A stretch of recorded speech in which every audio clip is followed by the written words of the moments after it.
videos, guys. I feel like I haven't done like a sit down video like this really in a very, very long time, or if at all, but I've been wanting to do a video like this since starting YouTube back in 2020. I just haven't moved or lived in a major city or capital where I feel like these videos are more relevant. But over the summer, I moved to London and I am now able to do one of these videos, and it's really exciting, and I think it's kind of eye-opening because I'm not an influencer.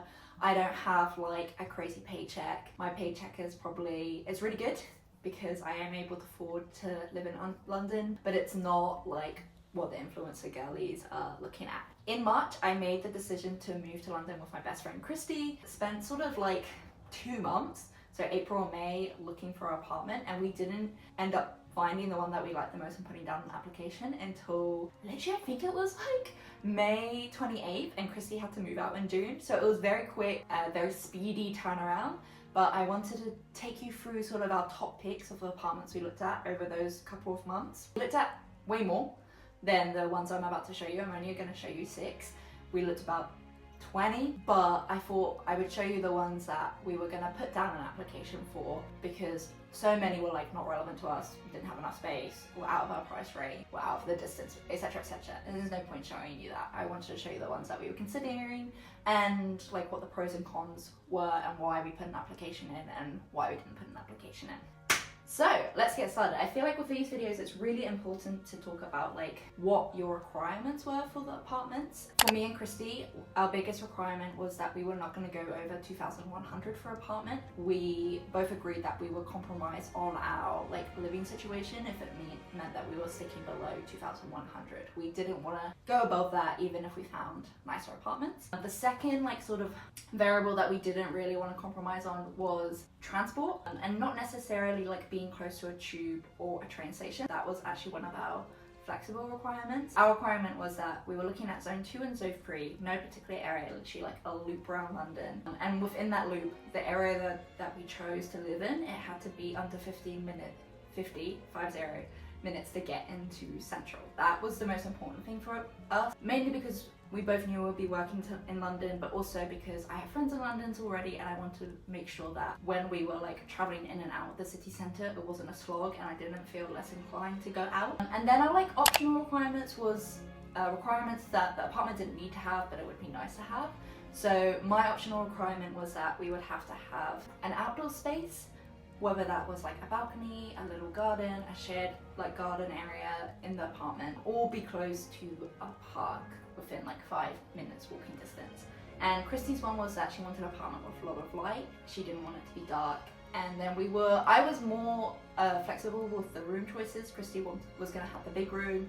I just wanted a like 2-bedroom apartment that wasn't gonna be 1.5 bedrooms, that it was actually 2 bedrooms. Anyway, without further ado, let's jump into the first apartment that we looked at. So the first apartment we looked at was in the north. It was by the reservoir. I think it was about a 10-minute walk to the underground on the Northern Line. And where else was it? It was also near like a community centre which had like a rock climbing place, some cafes, other things like that. It was 1,990. It was just under £2,000. So that was a pro already. And then it was a 2-bedroom, 1-bathroom, open plan living and dining space. And it had storage spaces, it had a balcony. So already this apartment was pretty much ticking off all our requirements. A massive pro was the big storage space. Me and Christy really wanted that. We really wanted to be able to have like miscellaneous stuff outside of our rooms. The bedrooms were equal size, which was a pro.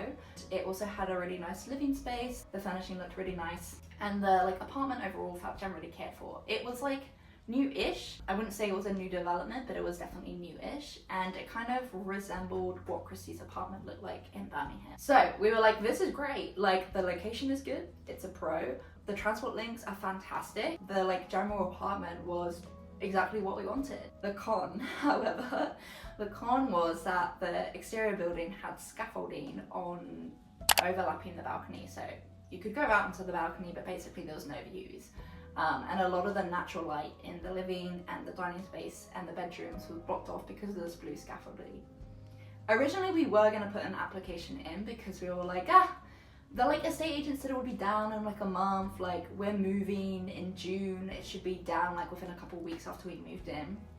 But then that June deadline turned into a July deadline, and then that July deadline turned into end of summer deadline, and then that end of summer deadline turned into early autumn deadline. We both agreed it was a safer choice not to sign because there was basically nothing in the contract to say this is when it would be down by.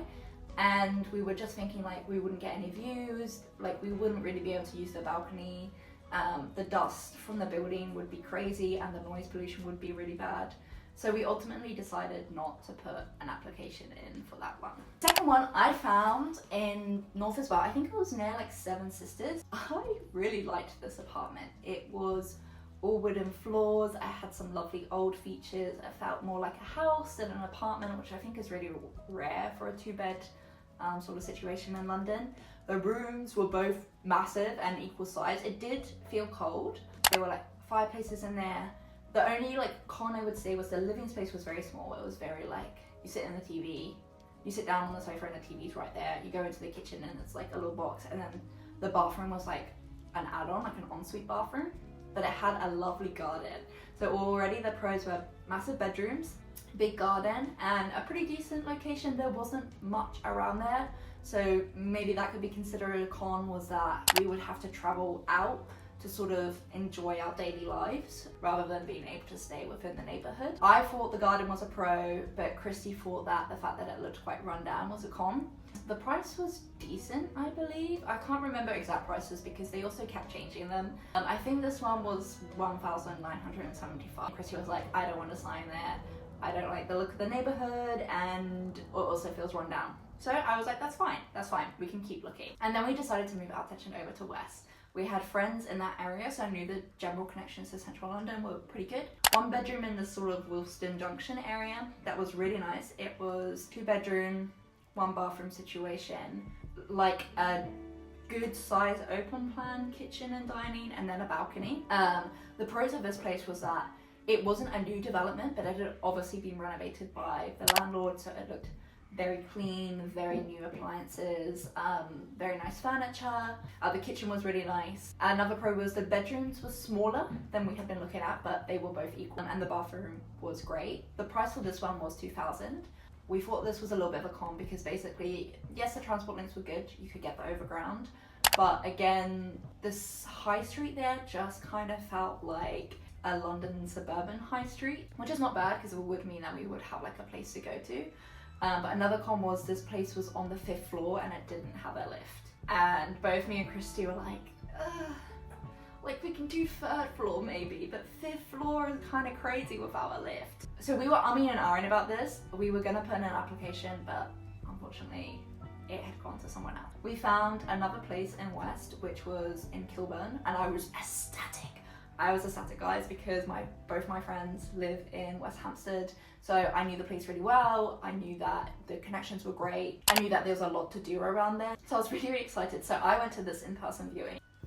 It looks so nice in the videos, and the pros of it was really nice, like good location, good transport links, good community, close to our friends, good bedrooms. This was generally the most disgusting apartment I've ever walked into in my life. There were like dead flies everywhere. There was mold on the like skirting boards into the carpet.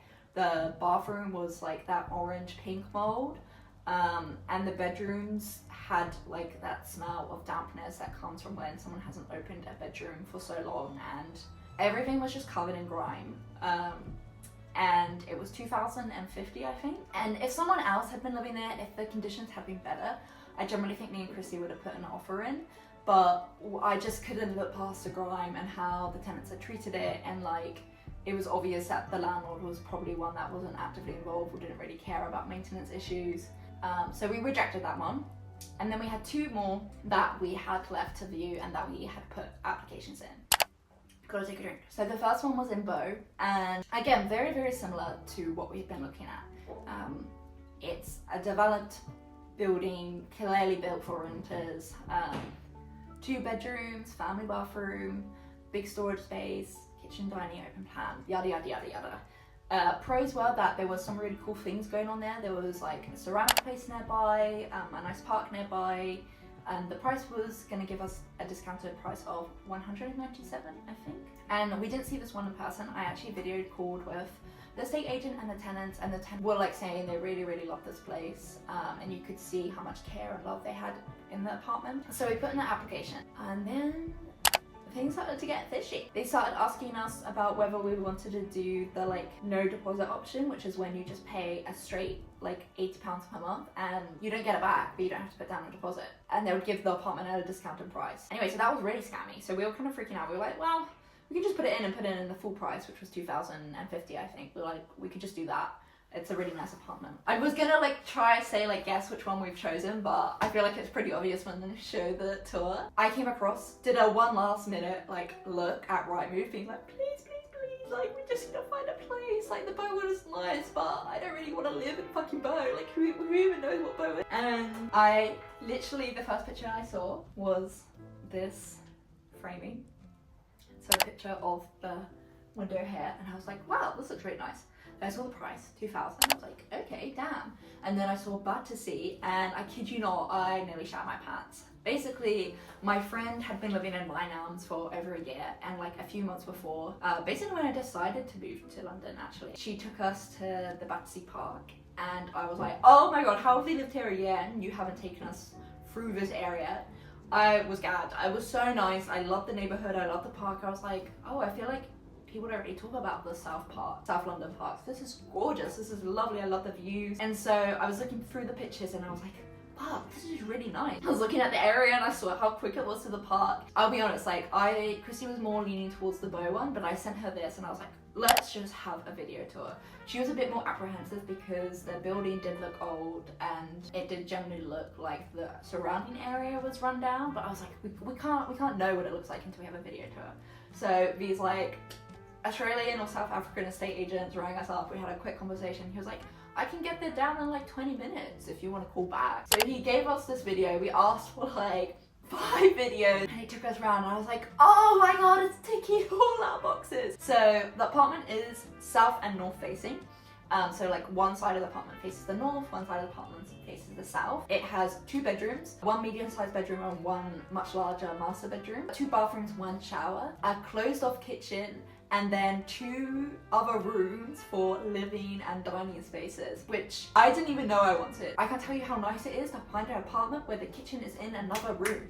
Like, I am obsessed with that. You can close the kitchen doors and you can cook, and then like one of us can be in the dining room studying while one of us is watching TV or whatever. And then they like showed us the storage spaces, and then they showed us the balcony, and I was like, what on earth? And it was £2,000, and this was generally the nicest apartment we had found for the price, where all our boxes. It was a 20-minute walk from the Northern Line. It had a park 7 minutes nearby. There were buses into South Kensington. There were buses going all the way to Liverpool Street. We put down our application and we were the first ones, baby. We got in, and it generally was amazing. We found this apartment on May 28th and they managed to turn around all our paperwork, all the signing of the contract before Christy moved in on the 10th of June. And now we've been living here for 6 months. I'm obsessed with it. I love it. The apartment is very like well kept for. So before we moved in, our landlady had like painted the whole apartment again and like had redone the floors. So it feels very fresh and clean. The furniture was like minimal wood, IKEA stuff, so it was enough for us to put our own stuff in, but it also meant that we didn't have to buy things like wardrobes, etc, etc. It generally did feel like we were searching until the last minute, and it's sort of the thing where you're least expecting that something will come. But yeah, living here for 6 months, I realized like, oh, shit, like we actually like manifested exactly what we wanted in an apartment. So very lucky. I feel like that's it for an apartment video. Thank you so much for watching and look forward to the London vlogs. Cheers.